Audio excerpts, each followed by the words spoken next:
प्रथम बंदो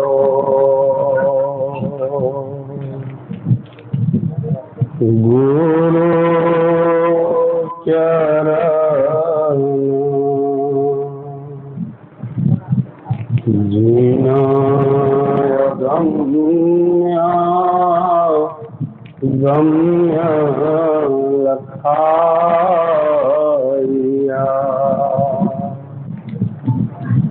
गुरु ज्ञान दीपो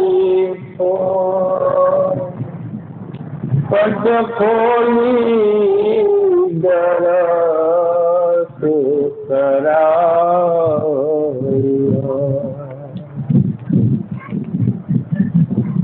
दरस कराया जिहि कारणे सिद्धा पचय सो गुरु कृपा से पाया यकह मूर्ति यम्या सुरति ताहि देखी समाया ताहि देखी समाया।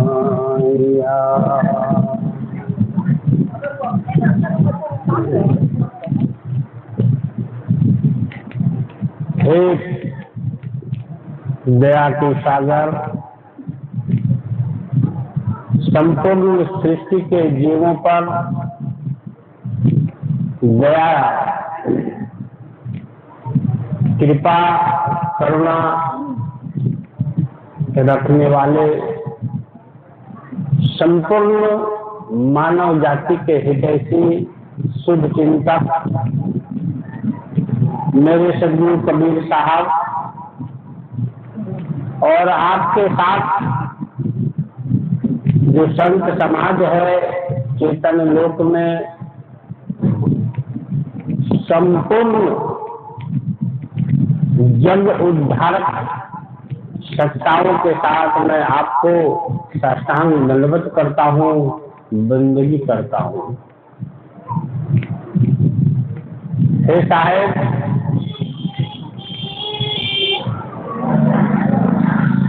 जीव की अपनी कोई भी सत्य करनी नहीं है, झूठ है, सत्य नहीं है।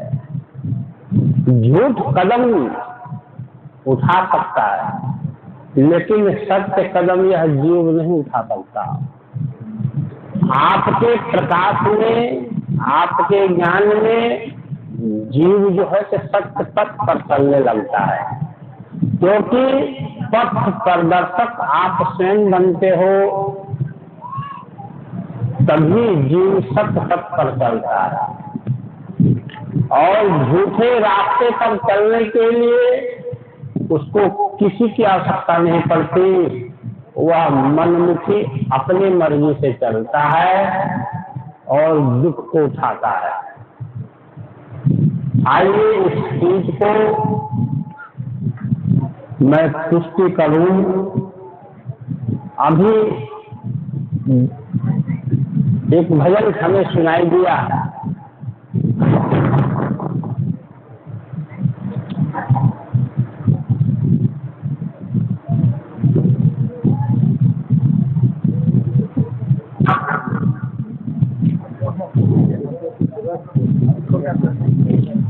एक भजन हमें सुनाई दिया। यह भजन लगभग 550 वर्षों के पहले की है।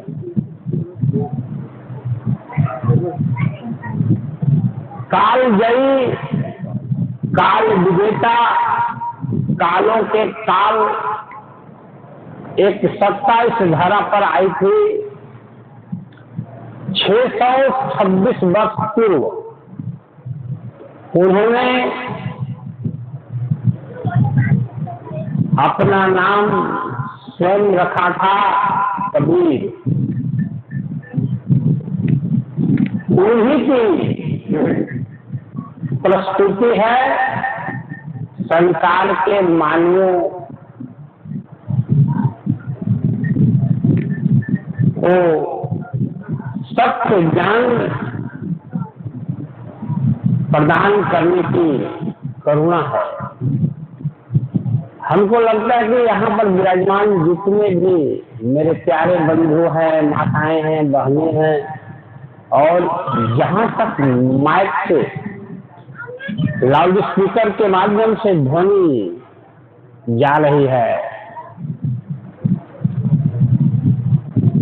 कुछ न कुछ लोग ये भजन को, यह चेतावनी को, यह वैदिक ज्ञान को जरूर अपने जीवन में सुने होंगे और गाए भी होंगे।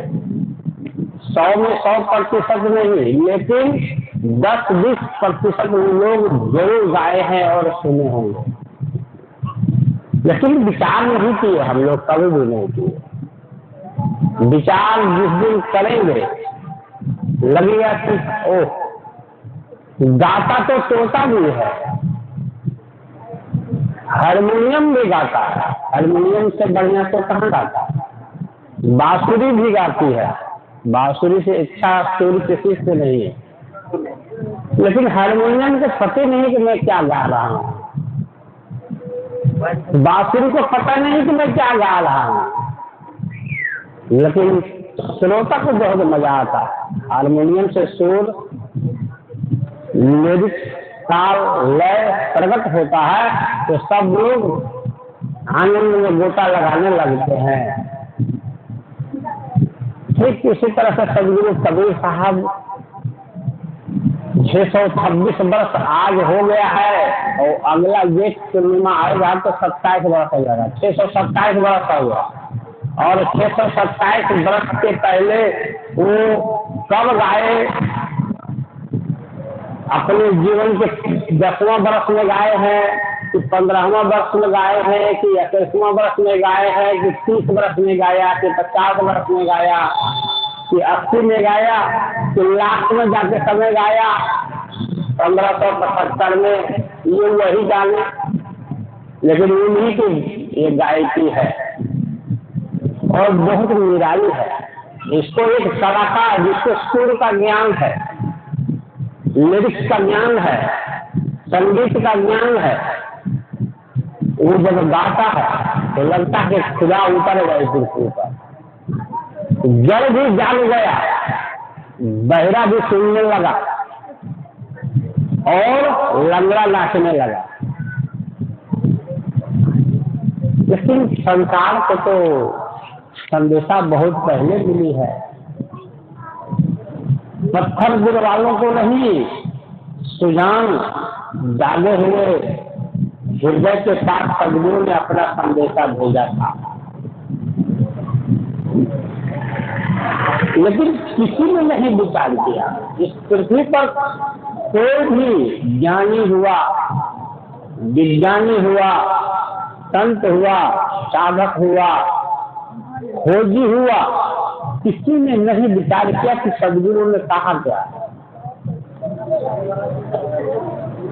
शुरू तो किया है सदगुरु ने, कर्म गति तारे नाहि शरीर, कर्म गति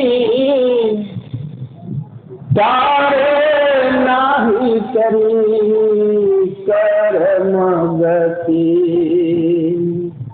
तारे नहीं शरीर। गुरु जी का तो संदेशा ही तो नहीं है, बाद में जिस रहा है वो उदाहरण है या एग्जाम्पल है। उसके बाद गुरु जी कहीं कुछ नहीं गाया, उदाहरण दिए है कि हम जो एक लाइन में बोल रहे हैं उसका प्रभाव किन किन महापुरुषों पर पड़ा है। सीता जी की भक्ति ये सभी माताएं करती हैं। अपने दुख, अपने विपत्ति, अपनी तकलीफ हम सीता जी को सुनाते हैं, सभी माताएं सुनाती हैं जाकर के। कबीर साहब कहते हैं कि तुम अपना विपत्ति को सुनाते हो सीता जी को, सीता जी खुद अपनी विपत्ति को समाप्त नहीं कर पाई, अपने से समाप्त नहीं कर पाई, उसको भोगना पड़ा। क्या सच्चाई है, ये भोगना पड़ा कि नहीं? अपनी पीड़ा से बच नहीं पाई है। और हमको लगता है कि सामान्य माताएं जो धरती पर है उनसे ज्यादा पीड़ा उनको हुआ।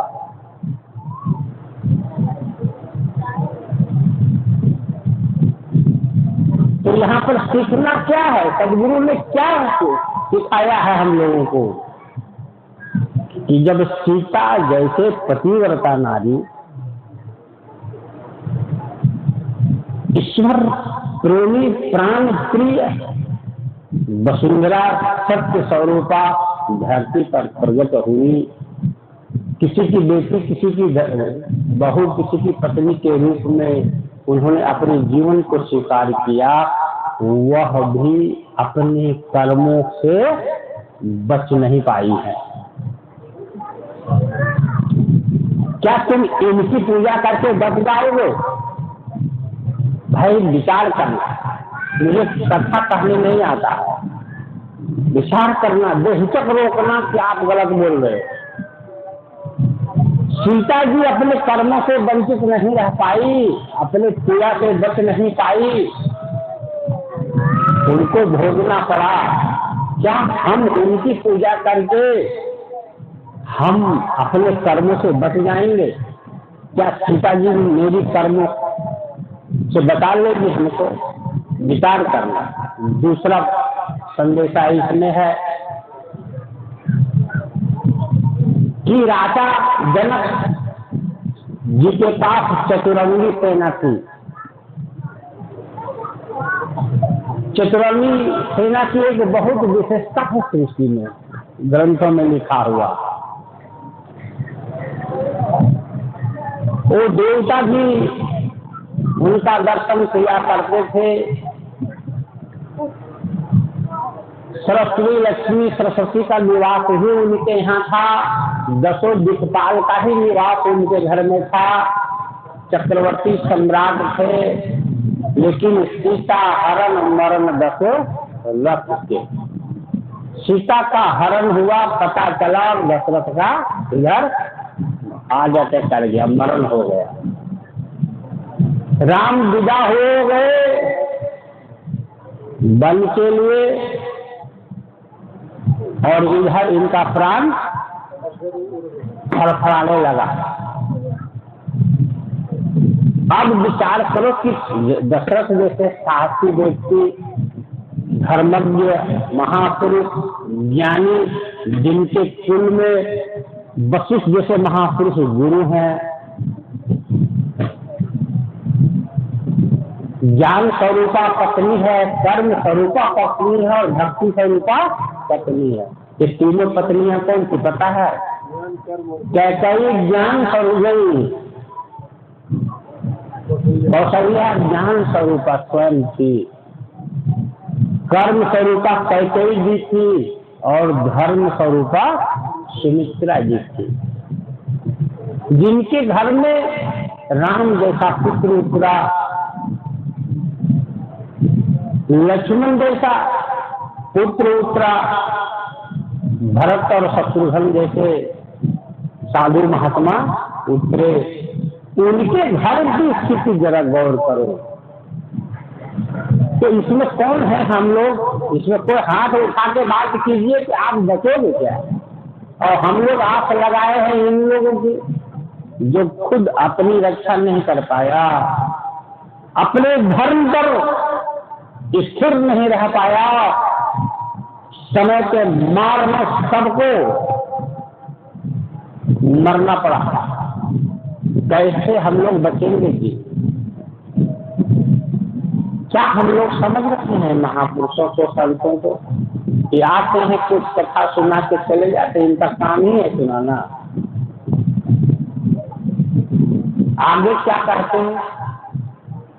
आगे के पद में क्या कहते हैं? हरिश्चंद्र से ज्यादा दानी होगे और सत्यवादी भक्त महाराज आप हम ज्यादा बन सकते हो क्या?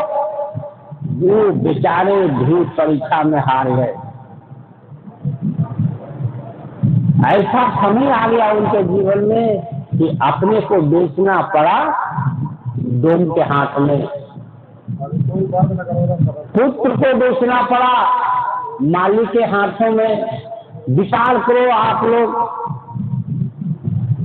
और अपने अपने कर्म को देखो आप लोग कि राजा हरिश्चंद्र जैसे लोग स्थिर नहीं रह पाए काल के मार में, माया के मार में, कर्मों के मार में, तो आप लोग या हम लोग में किसी में सामर्थ्य है क्या अपने आप को स्थिर रख सके प्रकृति के सामने? थोड़ा विचार करो और आगे आओ, और आगे आइए। कृष्ण स्वयं 16 कला विभूषित, विष्णु स्वयं है वो, लेकिन उनको गंधारी श्राप दे दी,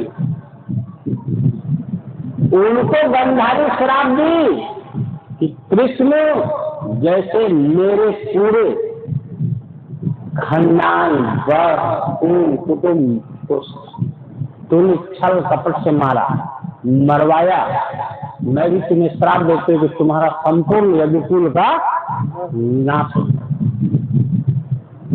इतिहास गवाह है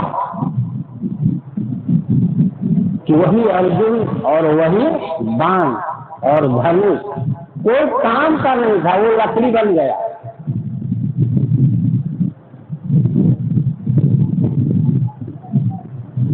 मथुरा के कोल नाम की जातियां बड़ी कट्टर और ताकतवर शक्तिशाली जब प्रहार किए, चढ़ाई कर दिए यदुवंशियों के ऊपर, तो सब लोग शरण लेने के लिए बहनें, माताएं, बच्चे चले गए अर्जुन के पास, क्योंकि पता था कि अर्जुन के धनुष में बड़ी ताकत है। लेकिन वही अर्जुन वही बाना रे, न काम कर पाया, न रक्षा कर पाया। सबको जैसे बड़ी पंछी छोटे छोटे कीड़े को उठाकर खाते जाता है, वैसे ये लोग सारे यदुवंशियों को खा डाले। किनके वंशों को? कृष्ण के 56, कहीं लाख लिखा है, कहीं करोड़ लिखा है। अरे 10,000 होगा तो होगा नहीं जी, सारे वंशों को समाप्त कर दिया, नाम मिटा दिया। आगे और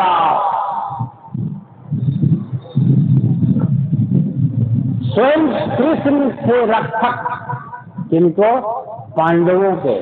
ठीक है, कौरवों के वो रक्षक नहीं थे, लेकिन बोला जाओ हिमालय में तपस्या करो। दम छोड़ा अभिमन्यु सामने, कुछ नहीं कर पाया, और साधारण तरीके से मारा नहीं गया हम अभिमन्यु को, बहुत सता के मारा गया, तड़पा तड़पा के मारा गया। अब विचार करो मेरे भाई यहाँ पर कि तीनों लोकों में नारद जी नारायण नारायण सरंगी लेकर के इसी शरीर से घूमते रहते हैं, पाताल में, मृत्युलोक में और आकाश में, और सबको भगवान का भजन सुनाते रहते हैं।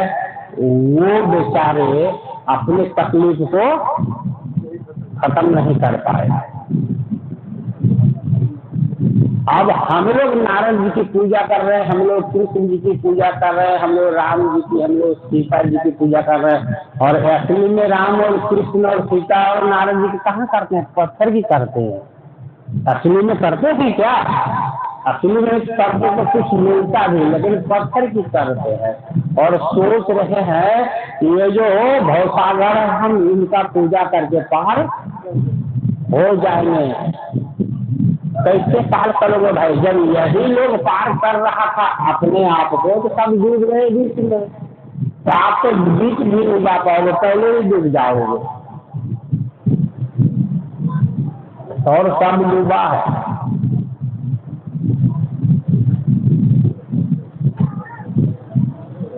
यहाँ ये समझना है कि कर्म गति टारे ना ही करे। जो कर्मों का फल है, कर्म की जो लाठी है, उसकी मार से इस सृष्टि में न अवतारी पुरुष बच पाए हैं, न कोई शक्तिशाली पुरुष बच पाया है, तो फिर हम लोग कैसे बचेंगे? मेरी बात को इधर ध्यान सुनिए, आने वाले को आने दीजिए, जाने वालों को जाने दीजिए। मेरी बात सुनिए कि जब इतने शक्तिशाली महापुरुष कर्मों से नहीं बच पाए,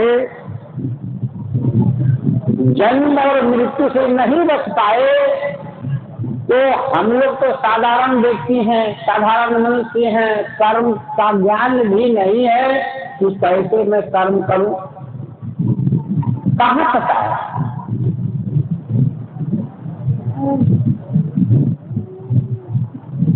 हम लोग कैसे बचेंगे? और जो स्वयं तैर नहीं सकता, जो स्वयं तैर नहीं सकता, उससे हम उम्मीद लगा के बैठे कि ये हमें पार करेगा, हम मान भी लेते हैं।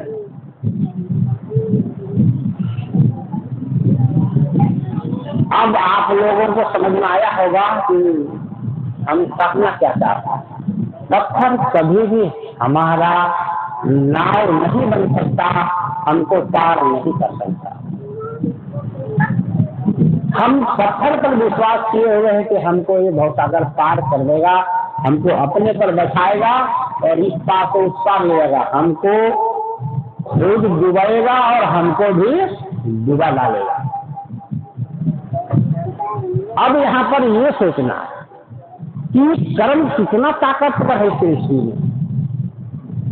कर्म गति टारे ना ही करी, ये कितना शक्तिशाली है जी।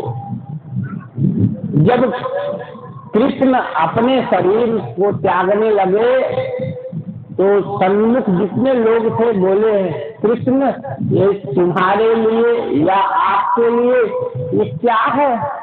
एक धनुष का बाण जो पांव में लगा था, बोले ये बहुत शक्तिशाली है, क्योंकि इसी बाण से हमने इसी को मारा था, जो आज हमको इसने मारा। मतलब लोग कहता है कि राम जब थे पृथ्वी पर तो उन्होंने छिपकर बाली को मारा था, यही बाली अभी हम कृष्ण रूप में है तो हमको ये मार दिया है।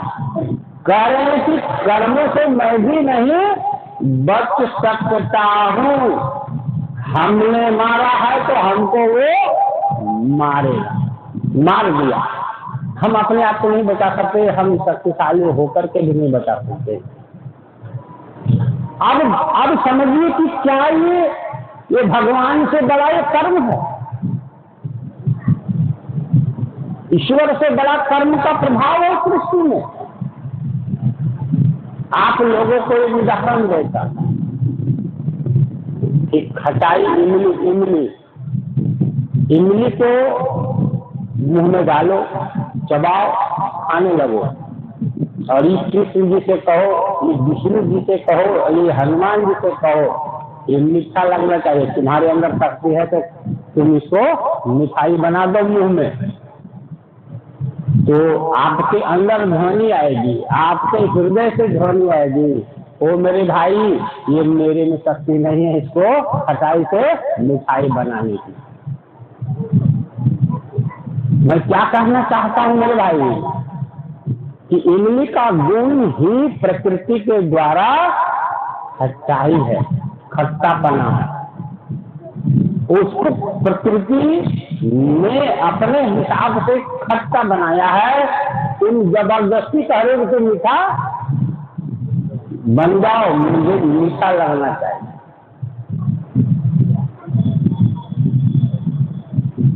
बात समझ में आई होगी कि कर्म तुमने किया है दुख झेलने का, पीड़ा देने का, खाने का। अब उससे तुम कर्म भी करो दुखदायी, पीड़ादायक, और आप कहो कि इसका फल भी हमको न मिले।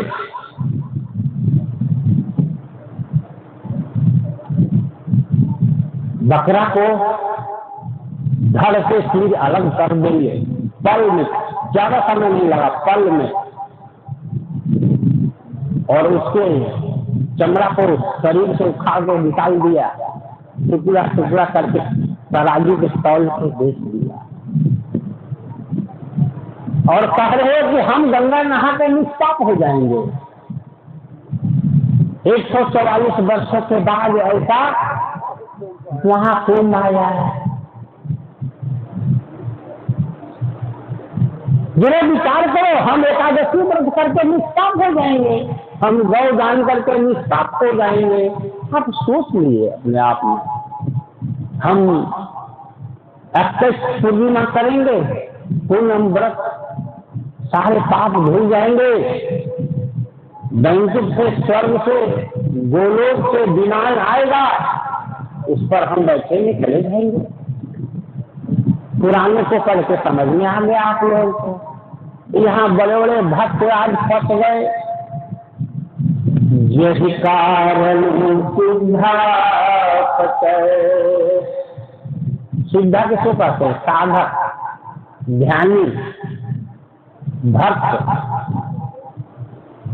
उपासना करने वाले लोग को सिद्धा कहते हैं, खोजियों को सिद्धा कहते हैं। पच गए मैंने जन्म के मर गए, 84 में चले गए। यही कारण सिद्धा सो गुरु कृपा से पाया। ये सिद्धा लोग सच गए, ये सब ऋषि मुनि 84 में चले गए, पीर पैगंबर सब 84 में चले गए, और हम गुरु की कृपा से पा गए। और क्या पाया? यतः मूर्ति, यतः मूर्ति यमीय सूरति।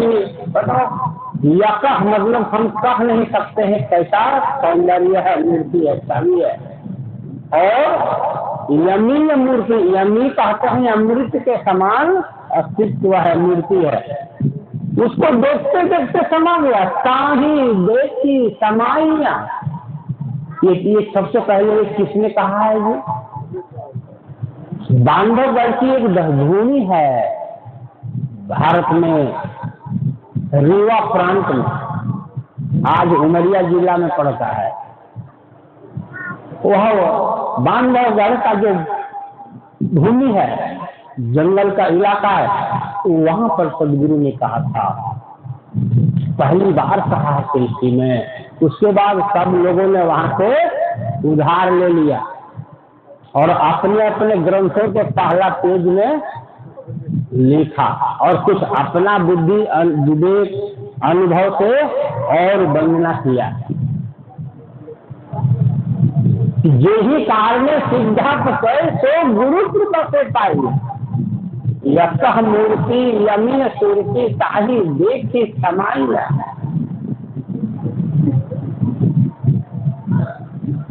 तो गुरु की पास क्या है जो गुरु की कृपा मेरे ऊपर हो गया और हम कर्मों के जाल से ऊपर उठ गए, कर्मों के मार से हम ऊपर उठ गए, कर्म के छड़ी से हम बाहर निकल गए। क्या किया गुरु ने? गुरु को पता है, गुरु को पता है कि सामने हिरण जो है सोने का दिख रहा, सामने सोने का हिरण दिख रहा है, वो हिरण है ही नहीं। मेरी बात को सब लोग बढ़िया सुनना भाई। नींद आ रहा है किसी को तो पानी लगा लो आंख में। गुरु को पता है कि सामने हिरण खड़ा है सोने का, तो गुरु को ही सिर्फ पता है कि ये हिरण नहीं है, ये क्या है, आंख का धोखा है। और गुरु को छोड़कर सबको पता है कि सोने का हिरण है, कि कम से कम 50 किलो तो वजन होगा ही। हम तो राजा भोज बन गए, अब हाथ में आए बगैर बन गए। तो कबीर साहब को तो पूछे कि गुरुजी ये हिरण जो सोने का दिख रहा है, बोले चुपचाप बैठ, कुछ नहीं है, वो आंख का पूरा धोखा है। और गुरु के विमुख जो है, गुरु चरण सेवी नहीं है, गुरु भक्त नहीं है, उसको कौन बताया ये धोखा है? उसका तो मन कहेगा ये सोना है। तो भाई आप तो ज्ञान दे दिया गुरु की वो माया है, तो सोना नहीं है, तो आप तो वहां जाओगे नहीं, फंसोगे नहीं। और जिसका गुरु ही नहीं है वो जाएगा, और वो हिरण पल भर में, क्या था हिरण, कौन था वो, मारीच था।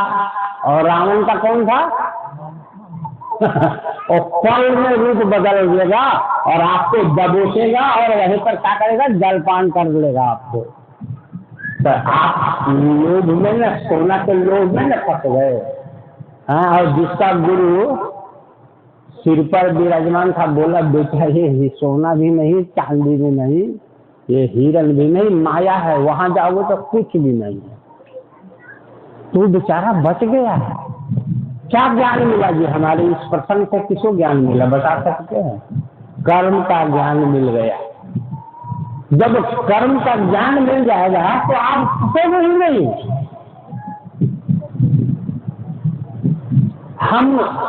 हमारी परीक्षा आज सुबह आप लोग ले लो, आप लोग ले लो, कोई योजना बना, और परीक्षा लेने के लिए आप योजना बना लो, मेरे बिना बताए हो, हमारी परीक्षा ले लो, जरा हमको फंसा के तो देखो।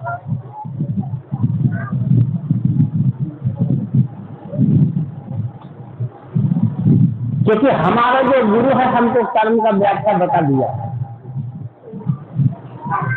हमारे मन में तो तुरंत आ गया कि सोना का हिरण कभी हुआ ही नहीं, तो आज कैसे दिख रहा है भाई? ये तो प्योर झूठ बात है। 1 ग्राम सोना निकालने के लिए कितना पसीना निकलता है धरती से। सबसे नीचे में सोना मिलता है, बहुत गहरा में, जहाँ का टेम्परेचर लोग बोलता है कि 200 डिग्री तक चला जाता है। और वहां पर कूलर लगा करके, एसी लगा करके लोग वहां के पत्थर को निकालता है, उसे सोना को छांटता है। और ये आसानी से सोना का है हिरण यहाँ दिख रहा है 50 किलो वजन का। बुद्धिमान व्यक्ति, तो गुरु यही काम करता है। जो वस्तु जैसा है उसी रूप में गुरु अपने शिष्य को स्पष्ट बतला भी देता, दिखला देता। जब शिष्य सुजान हो जाता, जो वस्तु जैसा है उस रूप में वो जानने लगता है, तो उसको कौन कर्म फंसाएगा? तो ऐसा कर्म करेगा ही नहीं वो। और यदि कर्म गुरु नहीं करेंगे तो वो उसके पास बुराई कहाँ से आएगा? फल उसको कहाँ से बुरा मिलेगा?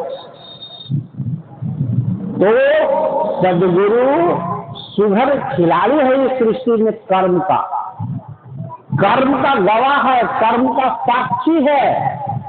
कर्म को वो देखता है गुरु। इसलिए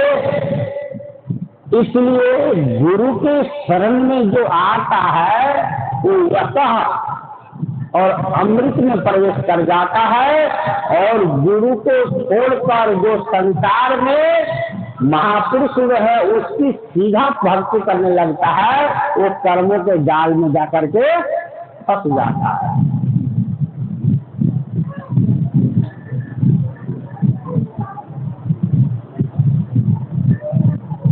त्रिकालज्ञ गुरु को कहा गया है, उसको खूब खूब पता है कि यदि हम किसी के लिए गड्ढा खोदेंगे, दूसरे को उस गड्ढा में गिराने के लिए, तो निश्चित है कि वो गड्ढा एक दिन मेरे लिए ही दुखदायी होगा। हम खुद गिरेंगे वैसा गड्ढा में कभी। ये ऐसा ज्ञान सिर्फ गुरु को होता है।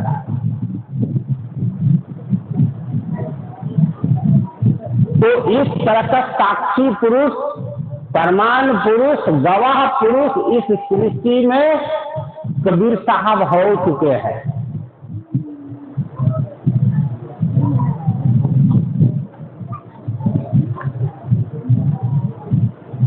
कौन सा ज्ञान है इस सृष्टि में, या भक्ति है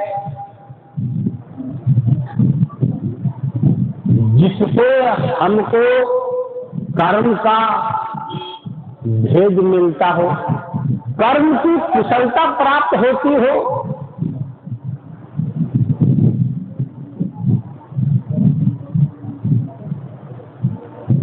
आत्मनिर्भरता का मतलब होता क्या है सृष्टि में जी? कि हम अपना दर्पण खुद बने,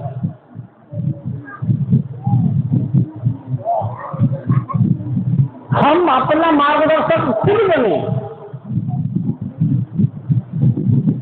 हम सत्य को और झूठ को बढ़िया से पहचाने, स्वयं झूठ को पहचान के उसको छोड़ते चले और सत्य को पहचान करके उसको आत्मसात करते चले।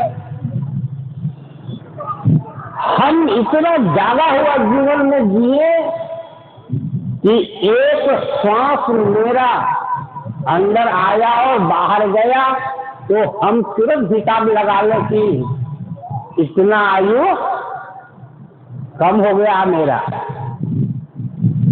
यदि मेरी आयु 100 वर्ष है कलिकाल में, तो आज का दिन यदि बीत गया तो हम अपने 100 वर्षों में आज के दिन को घटा देंगे।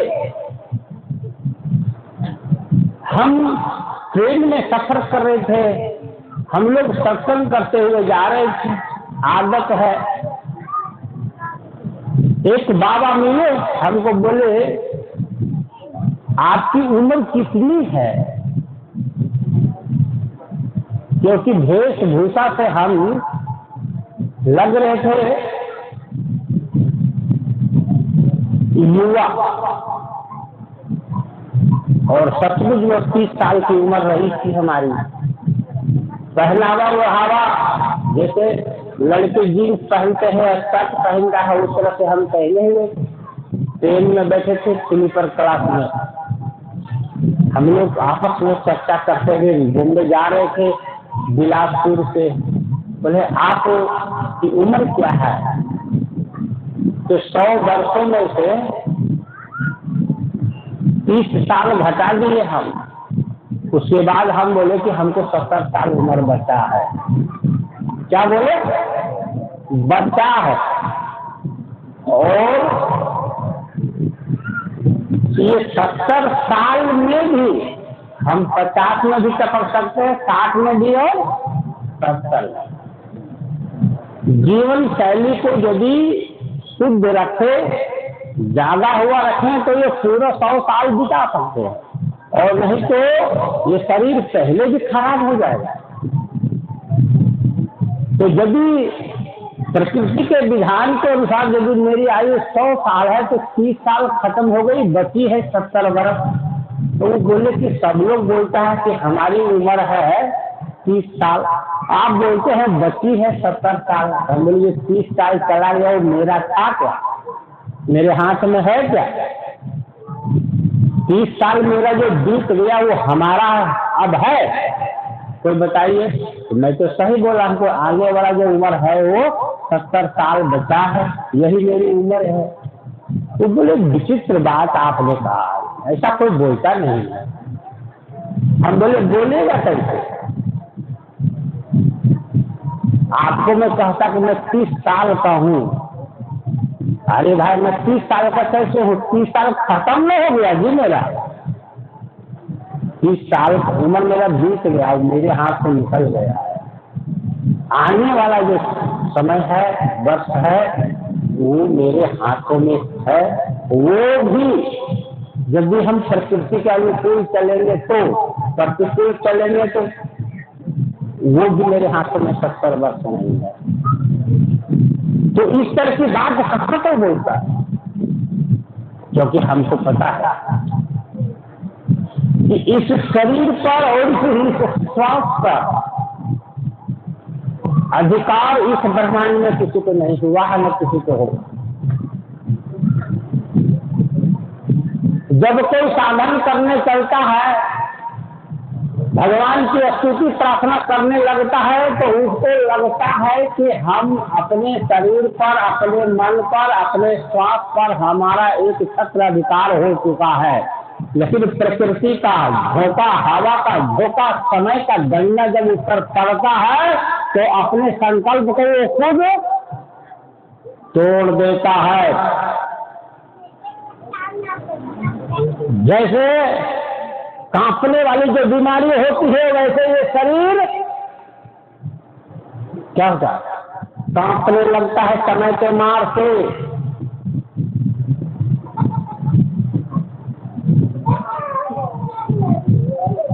ये बात तो चेतन पुरुषों को पता है जी, इसलिए वो ऐसा कोई कर्म ही नहीं करेंगे। ऐसा कोई कर्म करेंगे ही नहीं जिससे वो कर्म वापस आकर के उसी का दुख का कारण बनेगा, उसी को सताएगा। जब हम अकर्मी होकर के रहेंगे संसार में, तो फिर कर्म का मार तो मुझ पर कैसे पड़ेगा?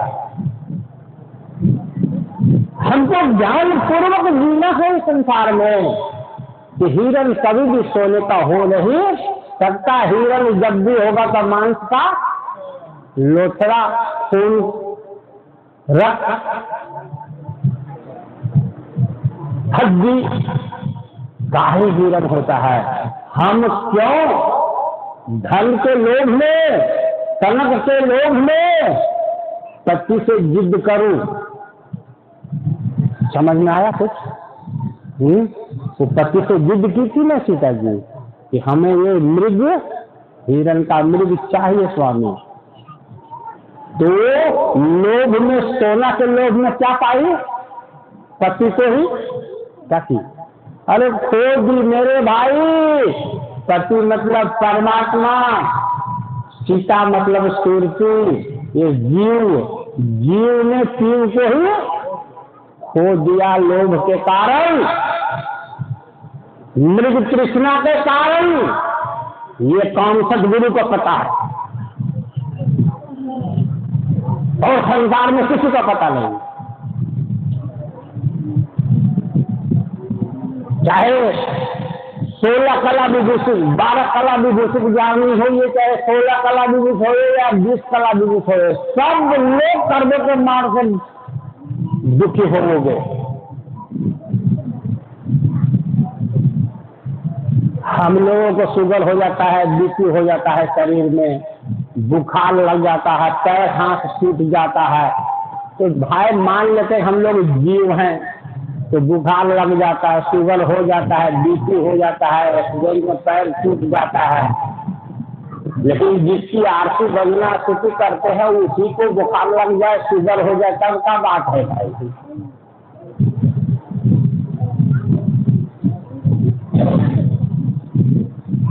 हम राम जी के पास जाते हैं और कहते हैं राम जी पता नहीं हमारी बीवी का चोरी हो गया है, चोर ले गया है। तो राम जी कहते हैं मैंने मेरे पगला, हमारी बीवी का चोरी पहले भी हो चुका है। हम अपनी ही बीवी की रक्षा नहीं कर पाए तो तुम्हारी बीवी को कहां पर खोज के लाकर देंगे? विचार करो मेरे भाई।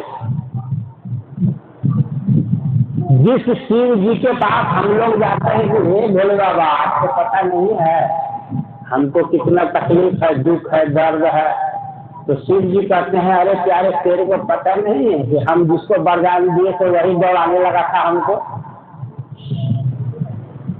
किसको वरदान दिए थे? भस्मासुर को। भस्मासुर बोला तुम सही वरदान दिया कि नकली दिया है, जरा चेक करके देखें, तुम्हारे ही सिर पर हम हाथ रख के देखें कि तुम भस्म होते हो क्या। तो शिव जी दौड़ने लगे। शिव जी कहते हैं तुम आए हो रक्षा पाने के लिए मेरे शरण में, मैं अपनी ही रक्षा नहीं कर पाया हूँ, सृष्टि में दी। कभी कबीर साहब ने कहा शरण गति तारे नाही करी, शरण गति तारे नाही करी। बसे सते पंडित ज्ञानी, शोभते लगन भरी, शरण गति तारे नाही करी। जब सीता जी की कुंडली को उन्होंने अध्ययन किया जनकपुर में, और राम जी को उनका शिष्य ही, उनकी कुंडली को उन्होंने ही बनाया था। दोनों की कुंडली को मिलान किया, बोला ब्रह्मांड में ऐसा जोड़ा आज तक पति पत्नी के रूप में, स्त्री और पुरुष के रूप में कभी नहीं हुआ है, न कभी होगा। जब जाहिर है ये कुंडली फेल हो गई, ये लगन और ये मुहूर्त पाया लट गया। तब बताइए सीता जी और राम जी का ये हाल हो गया। तो ये जितने सीता और राम यहाँ बैठे हैं, आप लोग को क्या है?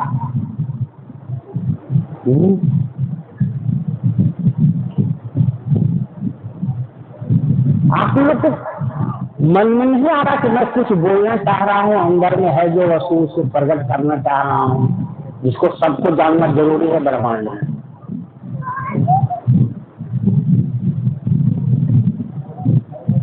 आपको क्या लग रहा है कि हम ये बात कहना चाहते हैं आपको? अरे सदगुरु कबीर साहब का गाया हुआ यदि गाते हो और समझते हो कि हम कबीर का प्रेमी है, तो सत्य बात यह है कि कबीर को तुमने कुछ भी नहीं जाना। कबीर का गाया यदि गाते रहोगे तो तीनों लोकों में धक्का खाओगे, मार खाओगे, और कबीर का गाया बूझोगे तो तीनों लोकों में पूजे जाओगे। यही सच्चाई है। यहाँ पर कबीर साहब का स्पष्ट संदेशा है कि काल पुरुष का पेट है। ये तीन लोग क्या है? काल पुरुष का पेट है। पाताल, मृत्यु लोग और आकाश स्वर्ग लोग, दिव्य लोग, जो भी कहिए, ये पूरा ब्रह्मांड जो दिखाई देता है ना अनंत, ये पूरा काल पुरुष का पेट है। इसी पेट में कुछ लोग पाताल में हैं, पेट के यहाँ पर है, कुछ लोग बीच में है और कुछ लोग यहाँ पर है। मतलब एक हंडिया, एक घड़ा, एक मटका को आप सामने रखो और उस पर ढक्कन लगा दो, ऊपर से ढक्कन ढक दो, और अंदर में जैसे कुछ जीव घड़ा के कहाँ पेंदी में, कुछ लोग बीच में और कुछ लोग गर्दन के पास, लेकिन सब लोग तो घड़े में ही है ना जी, हैं? कुछ मूर्ख लोग घड़ा के पेंदी में, कुछ लोग बुद्धिमान लोग बीच में, और कुछ लोग ज्यादा बुद्धिमान लोग कहाँ हैं? गर्दन के पास हैं। लेकिन सब तो घड़े में है, ढक्कन के अंदर में ही है ना। और उस घड़ा के अंदर एक आग की चिंगारी छोड़ दिया जाए और आग भड़क जाए तो क्या कुछ लोग बचेंगे, कुछ लोग जलेंगे कि सब लोग जलेंगे?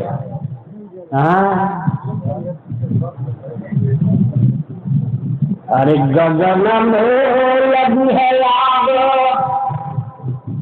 झर झर गिरता अंगार। अरे गगन में लगी है आग, झर झर गिरता अंगार। कोई नहीं सतगुरु बिना बची है यह संसार।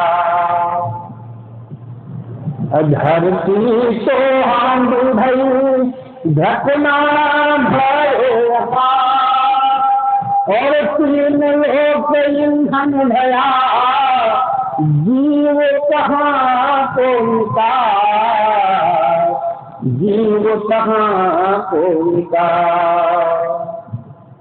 सतगुरु हांडी छोड़कर, सतगुरु हांडी छोड़कर घटना दिए उधार। और सुरत चली सतलोक को, सुरत चली सतलोक को, काल रहा घटमार, काल रहा घटमार। घड़े के अंदर चाहे देवता का निवास हो, चाहे राक्षस का निवास हो, चाहे कसाई का निवास हो या बकरा का निवास हो, कोई नहीं घड़ा से बाहर निकल सकता। बकरा यदि कहे जाकर के देवता से कि तुम मेरी रक्षा करो, कसाई मुझे काटने जा रहा है, तो जिसके पास रक्षा के लिए जाएगा शरण मांगने के लिए, वह भी काल के एक नहीं पड़ा है, नहीं रक्षा कर सकता।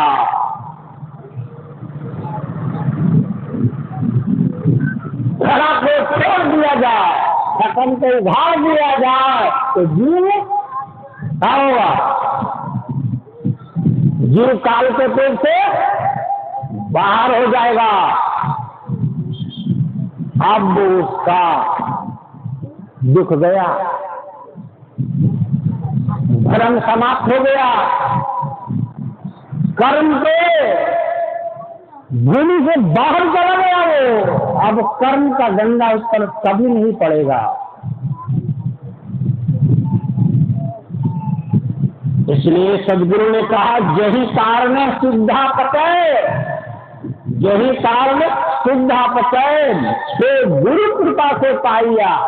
अरे बड़े बड़े सिद्ध भरत से ज्यादा तपस्या करोगे।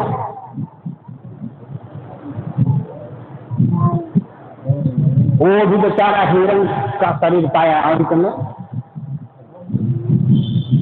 श्रृंगी ऋषि से ज्यादा तपस्या करोगे। अंत के समय में वो एक महिला से शादी करके 3 बच्चे पैदा किया। नारद से ज्यादा बड़ा देवर्षि बनोगे। एक कन्या हाथ दिखाने लगी, बोली महाराज हमारा हाथ देखो, हमारा भाग्य देखो कि मेरे जीवन में कैसा दुल्हा मिलेगा। तो उसका मुख देखने लगा नारद, चंद्रमुखी जैसा मुंह था, मुखमंडल बड़ा तेज था, सौंदर्य खिला हुआ था। अंदर में पकवान पकाने लगा कि इसका दूल्हा तो हम बन जाते तो बहुत आनंद आता। क्या कथा में कहानी है आप लोगों को पता है? कहाँ गया इसकी ब्रह्म ज्ञान हो? एक एक स्त्री के मुख देख करके उसके अंदर काम का उदय हो गया। अब इसकी पूजा करोगे तो आपको राम मिलेगा, आपके अंदर में काम में पैदा होगा जी। तो कर्म का ज्ञान है। जब ये महापुरुषों को ये हाल है तो आप हम लोग क्या, एक हरा घास देख करके लोग आ जाता है, बहुत बढ़िया घास है जी, कबाड़ चले जाते हैं, बकरी को या गाय को खिलाएंगे, गाढ़ा दूध देगी, कोई नहीं बचा है जी। सृष्टि में न कोई बचा है न बचोगे। यही कारण सिद्धा पचे तो गुरु कृपा से पाई। गुरु ही सिर्फ बचाता है संसार में। गुरु की कृपा से हम लोग बचेंगे। यदि राम के अंदर रामत्व है तो वशिष्ठ जी के कारण, कृष्ण के अंदर महानता है तो संवित्री जी के कारण। यही सच्चाई है।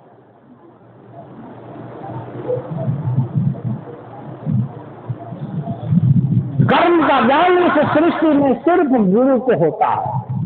और संदीपक जी हो, वशिष्ठ जी हो, ये सभी लोग सदगुरु के सेवक हो चुके हैं।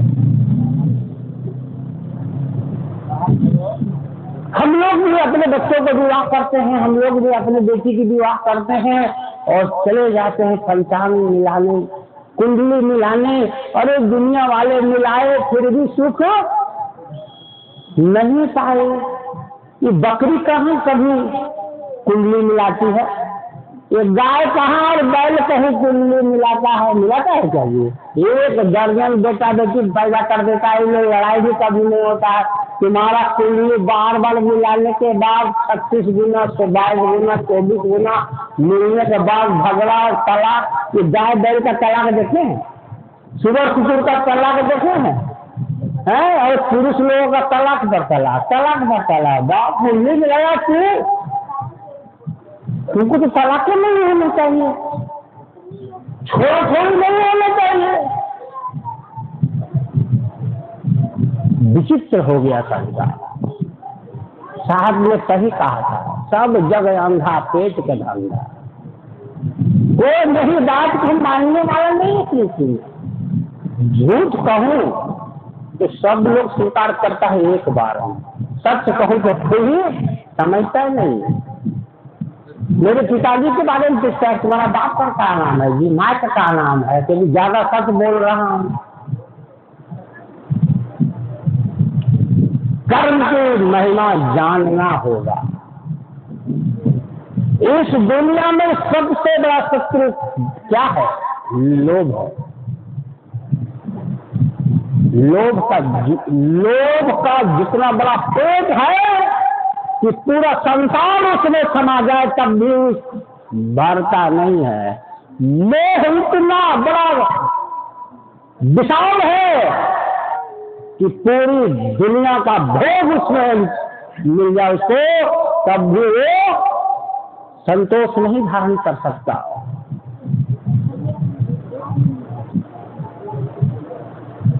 लक्ष्मी से तो किसी की तृप्ति नहीं हुई, संतुष्टि नहीं हुई। हालांकि सरस्वती जिसके पास है उससे कुछ तृप्ति मिलता है। सरस्वती ज्ञान स्वरूपा हुआ है, लक्ष्मी धन स्वरूपा है। धन से किसी की तृप्ति आज तक नहीं मिला। कहाँ मिला रावण को जी, कहाँ मिला कंस को, कहाँ मिला बलि को? बलि सोचा हम बहुत बड़ा दानी होंगे, दान में मिसाल जगत में कायम होगा तो हम हमारी समृद्धि बढ़ेगी। उल्टी में वो पताल चला गया। बलि पताल गया था ना। तो संतोष, सेटिस्फैक्शन, तृप्ति, आनंद, सुकून, चैन, धीरज, ये गुण सिर्फ और सिर्फ परमात्मा में है।